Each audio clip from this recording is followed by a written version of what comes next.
honored to have you on with us today because this is sort of a great life's work. And you're kind of like the real life Indiana Jones. Ever since you were very, very young, you took interest in finding these artifacts, and now, of course, these are brilliant things that people I know are very, very excited to see in person. And so this has got to be exciting for you, right? Yeah, it's definitely exciting.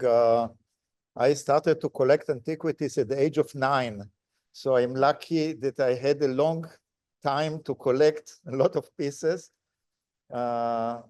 Almost all of them were found in Israel, and Israel is full of history and direct relation, contact with the books, of the Bible and then the New Testament. And now is the time to present some of them. It's a huge collection, but what we wrote here into Atlanta are pieces only from the 1st century, mostly pieces from the 1st century AD, from the time when Jesus lived, and his followers, of course, went after him. Yeah, absolutely. Well, and it's like you said, you started when you were very young. You actually found something pretty amazing when you were young, right? Yes. When I was 10 years old, I found by myself a piece of clay written in cuneiform, and it was deciphered, and this is actually the oldest dictionary ever found in the world. It's written in 2 languages, but the letters looks the same. It's like English and French that are looking very similar to each other, but the languages are completely different. And from that age, well, when I was young, I thought to become an archaeologist, but later I went to study engineering, and I kept archaeology as a hobby. It's a wonderful hobby, especially if you're living in Israel and if you have some knowledge and background. The stories behind it are not less important and exciting as the items themselves. Yeah. Now, I've been to Israel, and although I didn't find anything like that, I did have a fantastic time, and the just the history and the feelings and just the things that you'll see. Some of it you just need to experience it yourself, right? Well, I think this is actually almost once in a lifetime opportunity, because even if you come to Israel, you cannot see most of the findings in Israel. Yeah. Few of them have been found by official excavations of the universities, and you can see some of them at the Israel Museum, for example. But many, many, many of the antiquities found in Israel, including the most important items, were found by occasion, and you cannot see them. So bringing it here to the United States for the first time is really once in a lifetime opportunity to see items that really belong to the people who walked with Jesus, that heard his voice and followed him later on. And some of them have a direct connection either to his family or to some of the stories of the New Testament. And you don't have to be a religious person to love it or to learn from it. Yeah, absolutely. What has been your favorite piece that you found or discovered that just you couldn't believe that you have it? Well, most of the pieces I didn't find by myself. Right. I bought it from the legal antiquity market in Israel. Here in the exhibition, there are several, and I'm talking now only about a very short period of time, the 80 years of the 1st century, the beginning of the 1st century. One of the more important items in this exhibition is a bone box, an ossuary, that most probably belonged to Zachariah, the father of John the Baptist. Yes. And it's a unique ossuary, and in which you can see several elements which related to the temple in Jerusalem.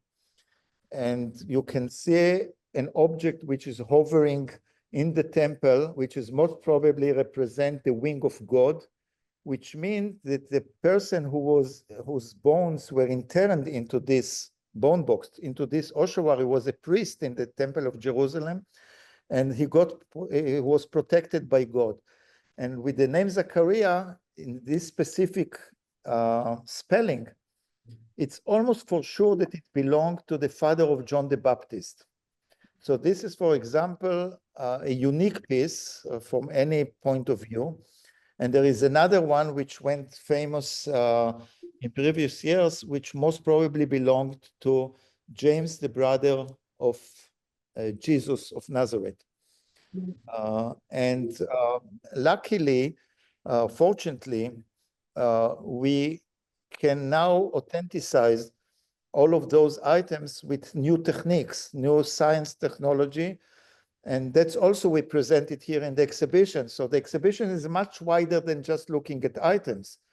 You have a lot of text, you have some immersive films, you have digital reconstructions, and of course you have 350 items of that time that give you many aspects of the period. You learn a lot when you look at it and you study it, and especially if you know some of the stories of the New Testament, that's very strong emotional impact on those visiting the exhibition. That's amazing. And so what you, with all of your success professionally, you were able to sort of fund this operation, right? That's true. Because I think that that's what a lot of people want to do on a different scale. They want to be able to, there's something that you love to do, and then there's what you do to fund it, right? Yeah. That's true. Well, and I was actually very lucky because I started to collect in such an early age that I got contacts with people all around the country, with all the dealers, with anyone that is involved in this type of research around it, and I collected some knowledge by myself, you see, during those years, that enabled me to identify quite easily when a piece is really important or not. To collect archaeological items, you need some knowledge. If you collect only nice art pieces, it's a different issue. But if you collect something which is also have relationship with history, and in Israel, actually, it's the only place that you can do it when it's related to the Bible. Yeah, absolutely. I think people will find your story inspirational. And what kind of advice would you give to somebody that wants to, go in and conquer in business and then pursue their love of what they do? Yeah, well, as you can see, I love this hobby. I love what is behind this hobby, and the people to meet, to visit the places where they found, and then the people that got them. Sometimes the stories behind it are fascinating by itself. And I still, every week, I travel and I go and meet and try to find something new that I don't have in my collection yet. It's a huge collection. It has more than 5,000 pieces for the time being, reflecting several millennia of history. And I hope to continue to do it also in future. Yeah. So my co-host is Drew Pearson, one of our great Dallas Cowboys in American football. And you may have heard the term the Hail Mary in American football, where you just throw the ball, you say a prayer, throw the ball, and hope someone catches it. And so we love to ask people their Hail Mary moment, which is that moment in your life or career where you just had to go for it and it worked out for you. What do you suppose that was for you? It was gradually. It was not, there was not a specific moment, that affected my love of archaeology. It started in an early age and continued during my studies, and later on when I could afford to pay and buy important items. Luckily, I had some good businesses during my life, so I could afford actually to buy items that I couldn't when I was a youngster. And when you study that you have something unique, of course, it's give you a lot of emotional happiness or something like that. Yeah, yeah, Definitely, definitely. absolutely. Is there an item that maybe you saw before when you were younger, or maybe an item that you knew of that you just couldn't get a hold of that you're really hoping to someday? There is nothing like this exactly, because uh, my collection is also quite different by the fact that each item is unique. When people are collecting stamps or coins or something, that it's a closed circle. You know what existed, what is not existed.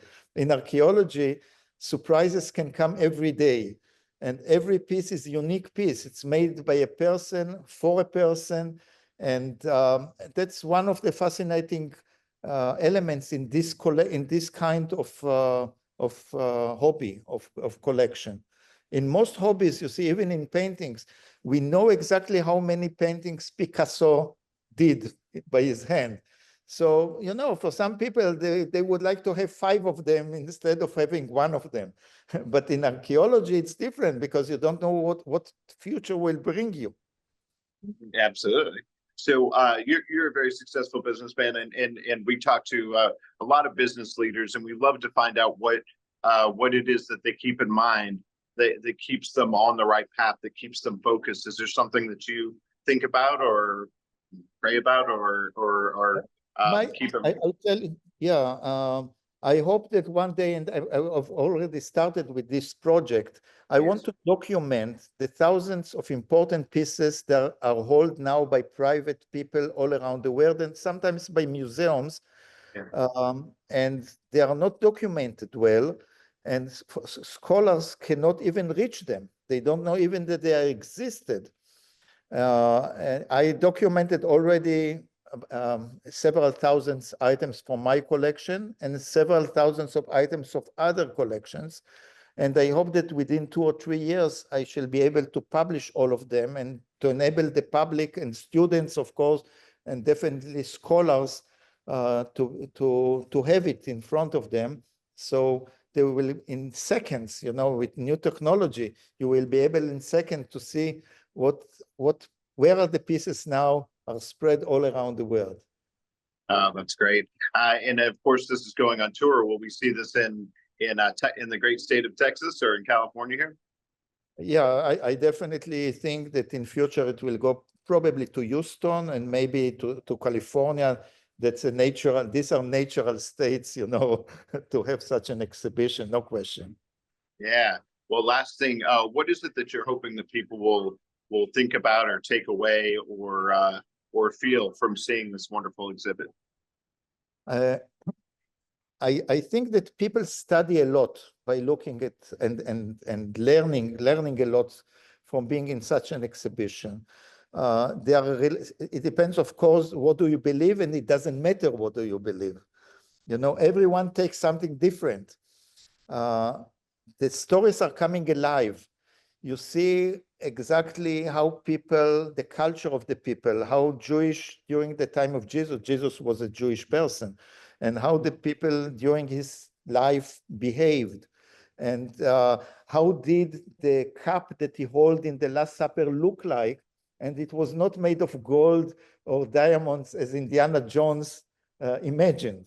You're coming with new perspective and new feelings about things that you have in mind. It doesn't change faith. It changes how do you feel about the background of the period and the events that took place during that period of time.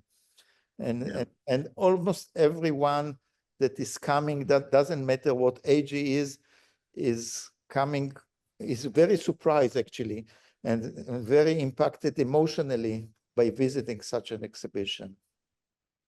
Well, we can't wait to visit, and can't wait to see a tour as well. But thank you so much for all the hard work that you do and everything that you put together. It's important for us to see this bit of history, and we'll look forward to talking to you again soon and seeing this go everywhere. Yeah, thank you very much for enabling it